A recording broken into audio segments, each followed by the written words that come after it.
isn't.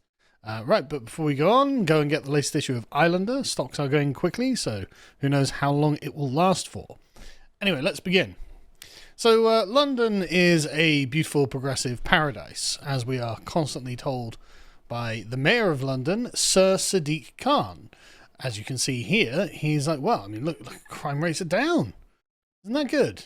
Residential burglary is 10% lower. Knife crime is down 19%. Theft from person down 13%. Personal robbery down another 13%. Well, that's great. That means London must be doing brilliantly. I mean, he's very proud of this. So look, see? Everything's going brilliantly. Now, there's a slight case of selective information gathering here.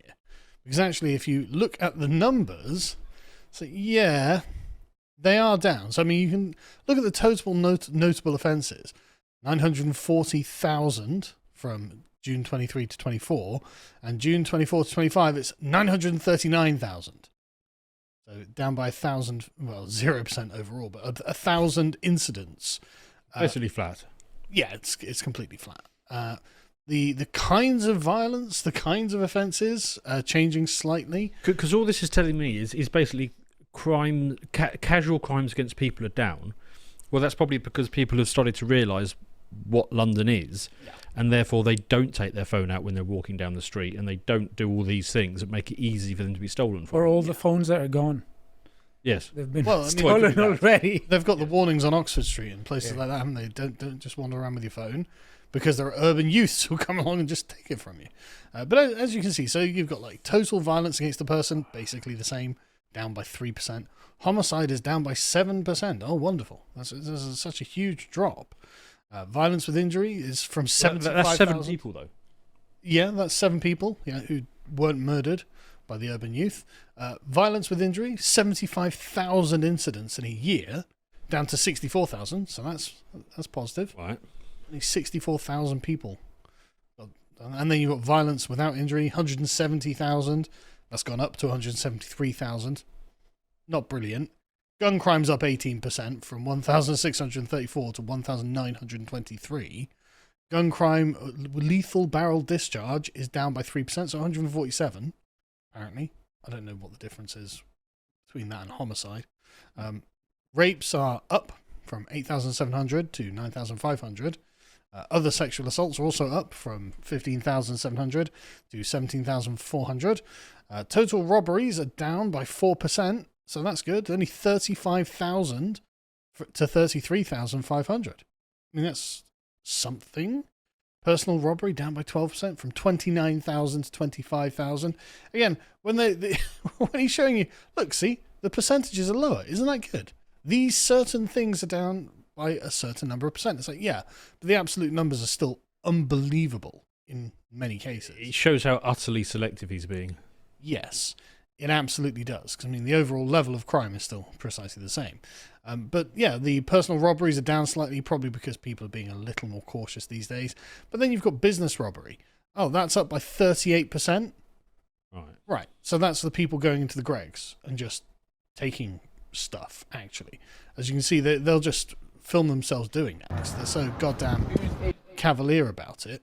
They'll just film themselves. Look, the urban youth, the exact demographics you expect, would just walk in and just start stealing. Don't we have to call them undocumented shopper these days? Maybe, yeah, maybe. And they're just... Oh, and they're having fun. Yeah, it's tremendous fun for them. They're posting on TikTok, mate. Right. Like, they know nothing's going to happen. Like, 95% of crimes in London, and in the UK, in fact, go unsolved. And they just... I'm so brazen, I'm just going to put that on TikTok. But anyway, yeah, so... the other guy wasn't even wearing a mask. Yeah, why would he bother? Yeah. He's not going to get arrested. 38% up. So this is a trend. The total burglaries are down because, of course, why burgle someone's house where they might actually be? They might actually show resistance. Even then, there's still 50,000 burglaries a year in London, which is mental. But anyway, theft from the person is down. Oh, no, sorry, that's up. Oh, right. I misread that. 88,000 to 99,000. That's great. Shoplifting, 68,000 to 94,000. Like, sorry, this is crazy numbers. This is an absolute crime-ridden hellhole as far as I'm concerned. And so yeah, you've got the petty theft everywhere. But Sadiq Khan's like, look, we're putting 32 million into neighbourhood policing to crack down on antisocial behaviour, shoplifting, and phone robbery. So okay, but you've been the mayor of London for like 12 years. That's almost certainly because 32 million plus number of police officers have been moved out to look at social media. Quite possibly. But the point is, I mean, Sadiq Khan, you may remember back in, was it 2014, 2015, when he became the mayor of London, said, nope, we're going to end stop and search because it's racist. Yes. And we're going to make sure that we've got more restorative justice. It's the kind of justice that doesn't work and doesn't deliver justice. It's the kind And of he justice that also- doesn't stop them, yeah. And let's not forget, he's the one behind the ULEZ laws, isn't he? Yeah. This, I Completely. consider this a huge injustice. Yeah, they're It needs to be rectified. they're insufferable, but they don't commit to the kind of atmosphere of decay and degradation. But I mean, what is this if not an admission that actually crime in London is completely out of control, which is why I need to crank it up by another 32 million into the police force who are going to do nothing of any use. And the thing is, it's just a gross place. Like this is Oxford Street. Wow. And it's just... This is the main shopping area of London, where all of the expensive and prestigious shops are. You have to be very careful not to go and watch those videos of London in the 1950s because You it just do. makes you so utterly depressed when you see the contrast. Yeah, you do. It's just totally gross. And so it's just like, okay, brilliant. This is... What is this? It's like the Bazaar of Baghdad. Yeah. And so, anyway, lovely. And the people there, you'll look at the sort of gestalt of it and say, well, overall, I don't really like it. It's not very appealing. But how's it affecting you personally, Stelios? Well, the answer is these people who make up the sort of mishmash of the whole thing, they are individuals and they end up travelling. And you have the example the other day of the man on the train who decided he was just going to pull his shorts and underwear down in the middle of the train. And when passengers, men, are like, look, guy, there are kids around, he starts yelling at them to F off. So let's watch a bit of this. You need to get off the fucking train, bro. Fuck off! You need to get off. Fuck off! You need to get off the fuck off! Fuck off! Fuck off! What do you mean fuck off? Fuck off! You need to get off the fucking train, mate. There's fucking kids about, man. Right, you're bad, bro. Let's go. What the fuck, man? Get off the fucking train, bro. Fucking trousers. Put up your trousers. Put up your fucking trousers, mate. No. We'll stop it before it goes any further there. But I mean, what those guys are doing is 100% right. If that happened Correct. every time, we wouldn't have this problem. correct. So good on them. Also, it's going to become, and I'm speaking just describing a phenomenon, it's going to become more likely the more people think the police doesn't care for them and doesn't care to protect them. I think that's And I pretty- wonder what Sadiq Khan's restorative approach to justice would imply here. You get this naked man there, sit down with society and talk it out. Why did Yeah. you just... What was your plan? What were you about to do, and why were you about to leave a surprise to everyone shouting and screaming at Yeah, them? you saw a bunch of women and kids on the train, and then you took your shorts off, Yeah. and you stood there. What's the Threatening Freddy. what's the end goal of this? Now, most people saw that and were like, oh wow, those guys were heroes, because that guy could have been an absolute lunatic who could have had a knife or could have done anything. Who knows what his plan was? It's safe to say he's a lunatic. Safe to say, and that's how it was reported. She was in a mental health crisis, bro. These guys beating him up for being an absolute perv. Wait. The headline is half-naked man in mental health crisis beaten by London Underground passengers. That's how they went with this story. That's how Catherine Gray went with it, yeah. A man in a mental health crisis was beaten by members of the public on London Underground yesterday.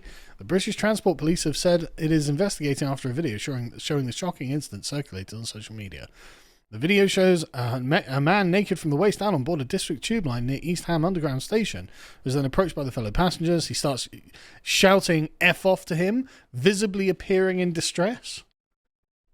Sorry. I mean, I can't be definitive at this, but I'm pretty sure that when Catherine Gray is confronted by a man in a mental health crisis, having, trying to do something against her, she will all of a sudden reverse her opinion very substantially on other men getting involved. I suspect so.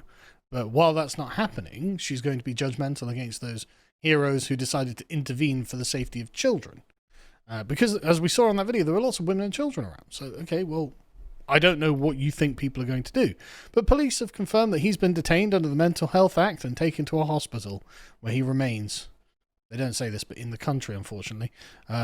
So, why is he here? Was that guy GDP?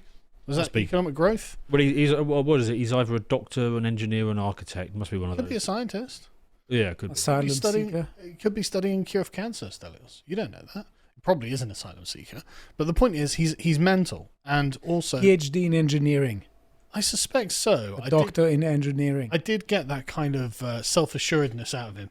But anyway, so you might think, okay, well, I mean, at least he's been taken to a mental health hospital, and maybe he'll stay there forever, so he just gets paid for him to be in this country forever.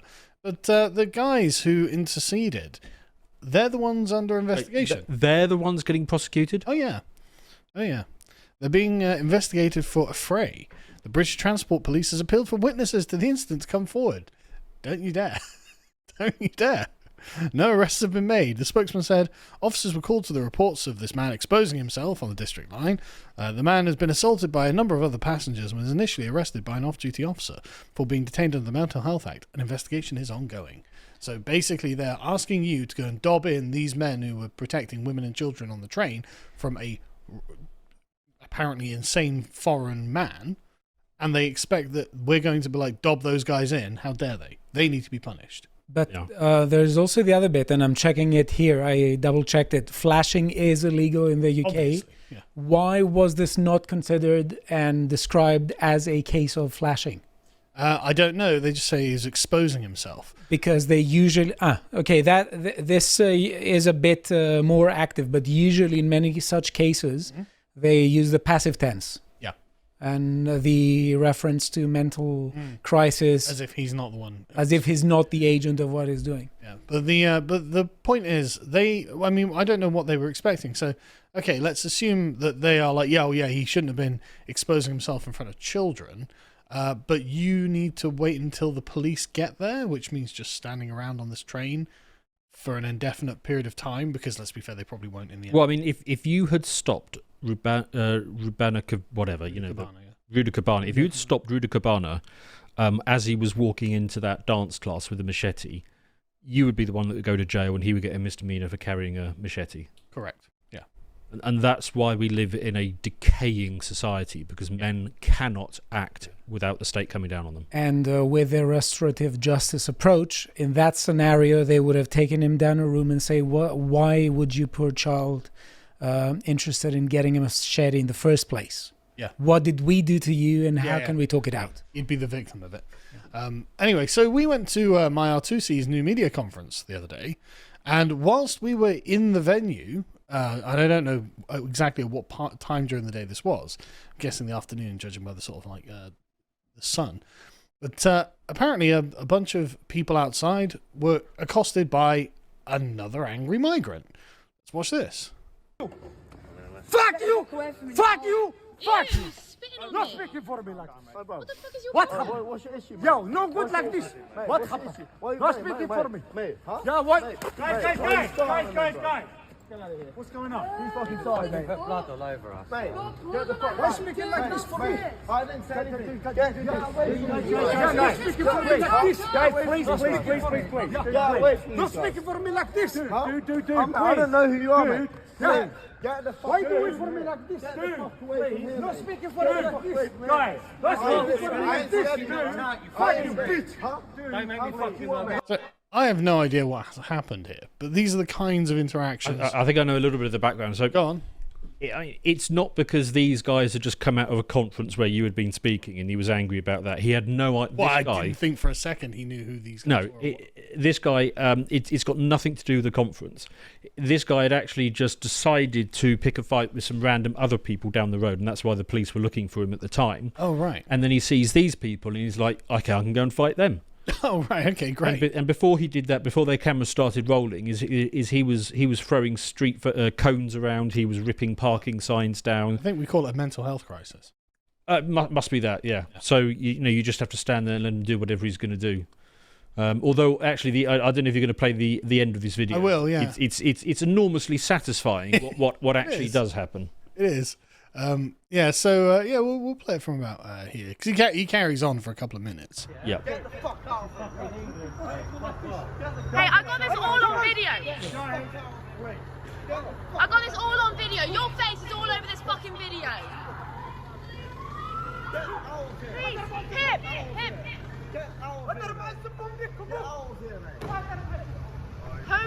him. Holy shit! What are you doing, mate? Let's see if that works out for him. What are you doing, mate? This guy fucking... Get out of here, mate. Huh? Huh? Mate, get Very incompetent kick.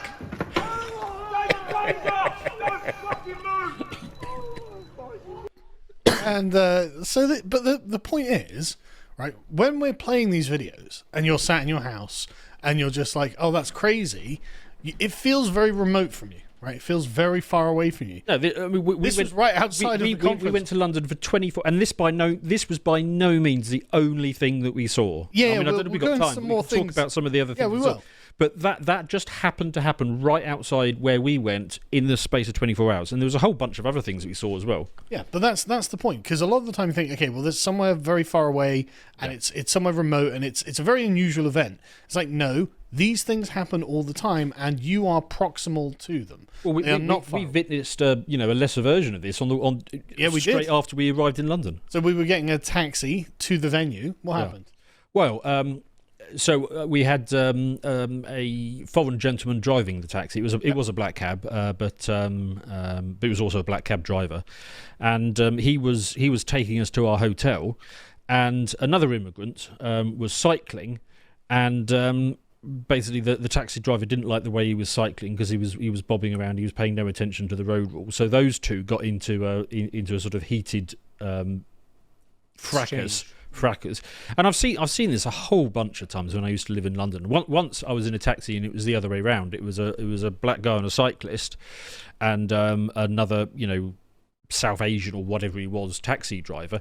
And on that occasion, the taxi driver pulled up next to the guy at the lights and proceeded to, for the next minute or so when the lights were red, to do a monkey impression while he was sat there in the taxi. And I'm sat in the back thinking, really? Is that what we're doing? Right. So we had migrant on migrant conflict while we were on our way in. Just the general state of the place, the graffiti, the litter, just looking around. As we were coming out of the hotel, because we didn't party the night away. We just kind of hit the bed so we could make a fresh start at the conference. As we were coming out, there was an Aussie man in the lobby of the hotel having a fierce argument with his immigrant taxi driver because basically he tried to scam him.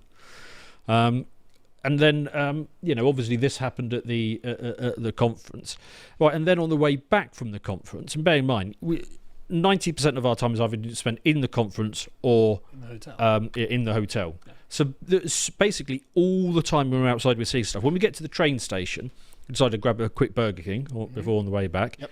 And some immigrant chap decides that he thought it would be very clever to basically just jump up on the counter and sit there, so nobody could get their orders because he was just spread out on the counter. Yeah.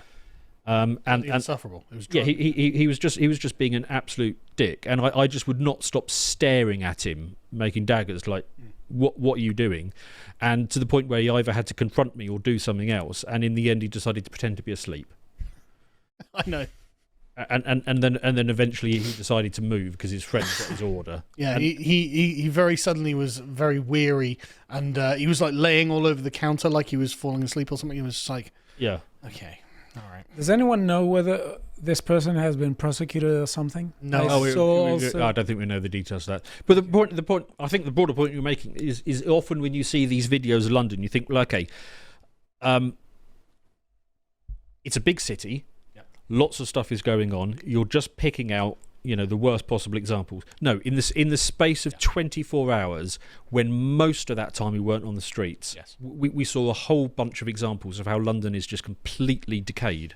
Yeah, and there's just no rhyme or reason to it. There's no sense of decorum or propriety. It is just strangers from anywhere in the world acting in very bizarre ways. And in many ways, I actually don't blame them all that much, because it's like, well, yeah, like we've brought these people who certainly haven't seen like high civilization, and the people from like this guy probably comes from a village in Afghanistan. It is almost like civilization is incommunicable. Yes, this.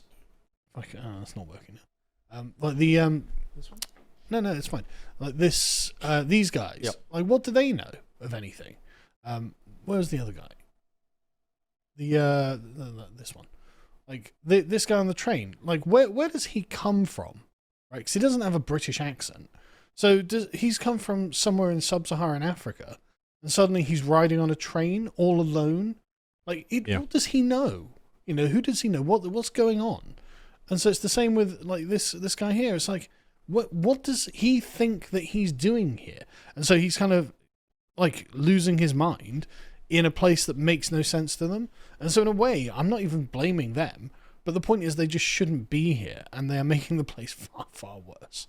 Don't know if you want to go into it, but then on the way back, we also had a discussion with a taxi driver. Yeah, we can do it. Who, I mean, you can tell this story better than I, because you were the one who was engaging with him. But he could clearly tell that something was wrong, but he couldn't articulate it, and he was wedded to the mainstream media lens. Yeah, so he was like all taxi drivers and like all people. If you just have a random conversation with them, they'll talk about the decline of Britain. They'll say, like, everything's terrible, everything's falling apart, everything costs a huge amount of money, and there's no hope in sight.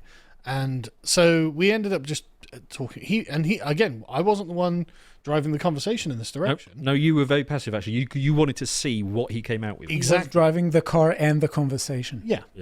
Because I just what I want to do is just see where he was in what he was perceiving around him. And so he could realise that everything was really terrible. He wasn't sold on the fact that Farage was going to fix any of it. He obviously hated the Labour Party. And I asked him about Rupert Lowe. He's like, well, I think he might be a bit too right. I'm like, oh, is that I mean, actually, you were very careful not to mention Rupert Lowe, but you just he brought him up. You brought him up. And then you asked him, what do you think of him? Yeah. And his answer was very confused, because he was viewing it through the media lens. Yeah, because he said that he thought he was too right, and didn't like that he mistaken a boat of people off the coast of Great Yarmouth for migrants crossing the channel, which is trivial. I mean, at this point, he'd spent the last 20 minutes basically endorsing everything that Rupert Lowe says. Yes. But when it came to the question of him himself, he couldn't get away from, he doesn't like him, but he doesn't know why he doesn't like him. Yeah. And the reason he doesn't like him is because the mainstream media have painted him in a negative light. And the way that they did it was over some simple mistake of something really trivial. So it was completely irrelevant to all of the things that concerned him. So he couldn't explain why he didn't like him. He just knew that he had this negative connotation. Yes. Because the media put it there. And yet, he was deeply unhappy with the way the country was and the way it was going, and that there was no light on the end of the horizon, and the fact that he knew that Farage wasn't going to be the guy to fix it. Yep. Anecdotally, I have never met anyone who says anything other than what this cab driver said. It's because everyone can see it. It's just the lived reality that they have to deal with all day, every day. So the point is, this was just, again, like a quick thing. Just, it really is as bad as it looks. Like, it's everywhere all the time, and you will encounter strange and unpleasant events like this. Whereas, and I remember being young, going to London was fun. Yeah. Like, going to London when I think I was 19 when I first went to London on my own. Well, I would see my friends in London, like, without my parents, and it was just an adventure. Well, I mean, I think I was about 13, 14 when me and a couple of the lads went up to London. But these days, if my 13 or 14-year-old came to me, it's like, no way. Yeah, absolutely not. Yeah. Because it's a dangerous place full of crazy people. Who are the men that pick for scraps amongst the ruins at the end of history? You should know, because you encounter them every day. Between the towering buildings of a fallen empire, we find the Fellaheen, the historyless men, who know nothing of the turning of the cosmic wheel and find themselves outside of civilization itself. Cut loose from the great chain of being, they represent the loam into which our dying culture will return. That is, unless we choose to take up the burden once again. This Fellaheen condition is the subject we explore in issue 4 of Islander magazine, on sale while stocks last and available worldwide at shop.lotuseaters.com.